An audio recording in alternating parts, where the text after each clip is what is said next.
आपको बताया कि ब्लॉगिंग कैसे करना है। हमने लास्ट क्लास सीखा कि ब्लॉगिंग करना कैसे है। आज मैं कुछ बेसिक बताऊंगा ब्लॉगिंग का, लास्ट अर्निंग का प्रोसेस, एंड देन यूट्यूब पे हम आगे बढ़ेंगे। फिर अब ब्लॉगिंग सिर्फ ब्लॉग लिख के ही नहीं छोड़ देना, ऑडियंस बिल्ड करके छोड़ना ही नहीं है। ब्लॉगिंग से अर्निंग कैसे करते हैं वो वाली प्रोसेस भी हम समझ लेते हैं, और अप्लाई कैसे करना है अर्निंग के लिए वो भी हम समझ लेते हैं। देखो, ब्लॉगिंग से अर्निंग के लिए आपके पास मल्टीपल ऑप्शन है। तो पहला ऑप्शन जो था वो था गूगल एडसेंस। Google AdSense. अब गूगल एडसेंस जो है वो काम कैसे करता है, कैसे वर्क करता है, वो मैं बता देता हूँ। नहीं, गूगल एडसेंस का जो काम है वो ये है कि आपकी जो भी वेबसाइट पे जितना भी ट्रैफिक है उनको आपका पहले ऐड दिखाएगा, गूगल ऐड का ऐड दिखाएगा, और उनके थ्रू जो क्लिक्स आ रहे हैं, उनके थ्रू जो चीज़ें आ रही हैं, उस पर वो आपको रेवेन्यू जनरेट करके देता है, रेवेन्यू देता है। ठीक है, कैसे होता है? गूगल एडसेंस को अप्रूवल के लिए हमें अप्लाई करना होता है। उसके लिए आपकी वेबसाइट में मिनिमम 30 पोस्ट होने चाहिए, 30 ब्लॉग्स होने चाहिए। पोस्ट या आप लिख सकते हो ब्लॉग, 30+ पोस्ट या ब्लॉग आपके पास होने चाहिए।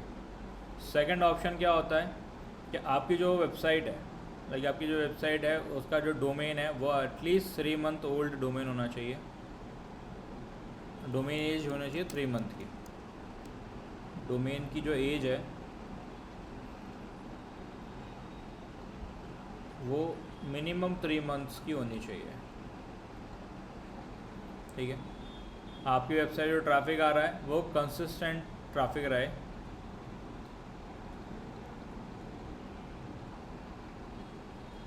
कंसिस्टेंट ट्रैफिक रहे, ऐसा नहीं कि 10 दिन तो अच्छा ट्रैफिक रहा, बाकी 20 दिन 1-2 लोग ही आए, 3 लोग ही आए। तो कंसिस्टेंट ट्रैफिक मतलब आपके पास अगर 10,000 का ट्रैफिक है तो मैं कह रहा हूँ 1000 तो मिनिमम रहे कि भाई डेली 1000 लोगों का ट्रैफिक आ रहा है। तो आपको इस तरीके से मेंटेन करना पड़ेगा आपको कंसिस्टेंट ट्रैफिक आपका। ठीक है, तो गूगल एडसेंस के लिए अप्रूवल के लिए 3 प्रोसेस है। दूसरा 3 क्राइटेरिया हैं। दूसरा, आप जा सकते हो फिर एफिलिएट मार्केटिंग में, क्योंकि आपने ऑडियंस बिल्ड करी है। अब एफिलिएट मार्केटिंग की मैं बात करूँ तो एफिलिएट मार्केटिंग भी अलग अलग तरीके से होती है। अगर आप ब्लॉग हेल्थ वाले लिख रहे हैं तो हेल्थ वाले प्रोडक्ट की जो एफिलिएट मार्केटिंग होती है वो दे सकते हैं। लाइक वेट लॉस के लिए कोई प्रोडक्ट है वो डाल सकते हो आप उनके एफिलिएट मार्केटिंग के प्रोग्राम पे। वेट गेन के लिए है या स्किन केयर के लिए है या किसी भी ट्रीटमेंट से रिलेटेड कोई प्रोडक्ट है तो वो अपने ब्लॉग्स में आप डाल सकते हो। उस कंटेंट को लेके हम लोग ब्लॉग लिख सकते हैं। ठीक है, तो ये सारी चीज़ें जो हैं वो हम लोग को समझनी पड़ेंगी एफिलिएट मार्केटिंग के लिए। तो ये आप नीश स्पेसिफिक करोगे तो ज़्यादा बेटर होगा। यहाँ पे जो होगा वो नीश स्पेसिफिक होगा तो अर्निंग में ज़्यादा आपको हेल्प मिलेगी और आप प्रॉपरली कर भी पाएंगे। Third, direct promotion. देखो ऐसा होता है, डायरेक्ट प्रमोशन के लिए पहले हमें अप्रोच करनी पड़ेगी। ठीक है, या तो आप इतना फेमस हो जाओ कि लोग आपको जानने लगे, और अगर नहीं जान रहे तो स्टार्टिंग में आपको आपके साइड से अप्रोच करनी पड़ेगी, एक प्रपोज़ल क्रिएट करना पड़ेगा। क्रिएट प्रपोज़ल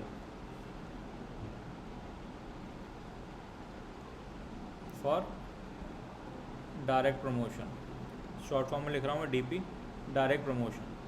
ठीक है, हम अपने डायरेक्ट प्रमोशन के लिए एक प्रपोज़ल बनाएंगे कि हम कब से काम कर रहे हैं, किस नीश पे काम कर रहे हैं, कितना ट्रैफिक आपकी वेबसाइट पे है।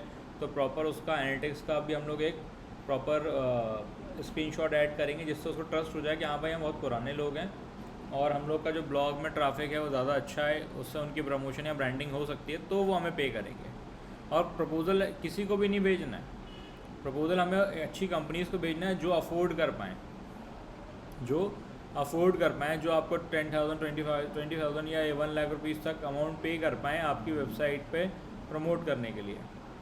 ठीक है, तो डायरेक्ट प्रमोशन के लिए प्रपोज़ल बनाना है। दूसरा, अपने कंटेंट को इम्प्रूव करना है जिससे डायरेक्टली आपके पास ऑफ़र आना चालू हो जाए। Content enhancement, content enhancement for inbound offer, inbound offer मतलब कि लोग खुद आपके पास चल के आ रहे हैं फिर कि मुझे डायरेक्ट प्रमोशन करवाना है।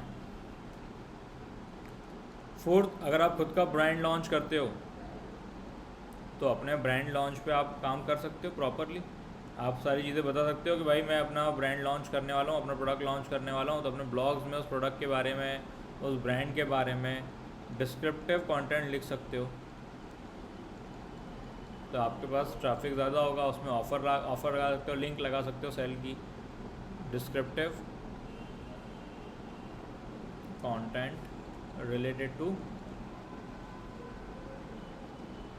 ब्रांड, प्रोडक्ट हो, सर्विस हो, सारी चीज़ें इसके अंदर आ सकती हैं। तो ये ऑप्शन है जहाँ से आप अर्निंग कर सकते हो। Google AdSense, affiliate marketing, direct promotion, brand launch. ठीक है, और ब्रांड लॉन्च ये आपका अपना ही नहीं, दूसरे का ब्रांड लॉन्च की भी है, वो भी आप यहाँ पे कर सकते हो। क्लियर हुआ?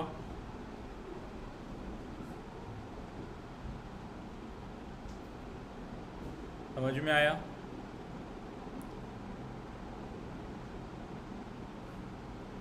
मैडम आपको समझ में आया?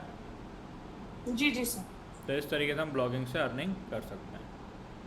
तो एक बार इसका स्क्रीनशॉट या इसको एक बार लिख लीजिए, देन फिर हम यूट्यूब पे चलेंगे। और ये सारे प्रमोशन आप यूट्यूब पे भी कर सकते हैं, मैं दोनों को साथ में लेके दे रहा हूँ, ब्लॉगिंग एंड यूट्यूब अर्निंग, क्योंकि यूट्यूब पे भी इस तरीके से ही काम होता है।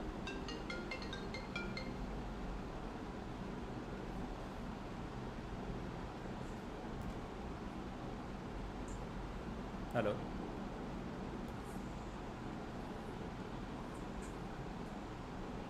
जी बताइए कौन बात कर रहे हैं?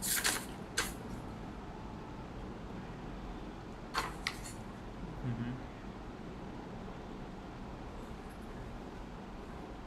हम्म,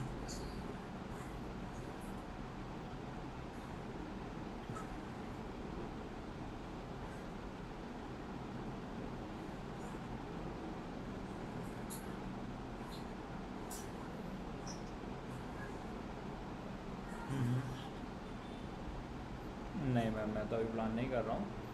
आप मुझे एक बार का कोई डॉक्यूमेंट्स तो भेज दीजिए, कोई और इंटरेस्टेड होगा तो मैं उसको शेयर कर दूँगा ना। अभी मैं तो प्लान नहीं कर रहा हूँ। Okay madam, okay. हाँ ये नंबर व्हाट्सएप पर, ठीक है, ओके, थैंक यू। डन। तो यूट्यूब के लिए भी यस ये रहेगा, अलग से नहीं रहेगा, उसके लिए परेशान नहीं होना। अब हम स्टार्ट करते हैं यूट्यूब कैसे स्टार्ट करना है। यूट्यूब के लिए बहुत सारे लोग कहते हैं कि भाई यूट्यूब पे क्या है, कंटेंट बनाना स्टार्ट कर दो, वीडियो डालना स्टार्ट कर दो, काम हो जाएगा। तो सिर्फ यूट्यूब पे वीडियो डालने से काम नहीं होता है, यूट्यूब पर सिस्टमेटिकली काम करने से काम होता है।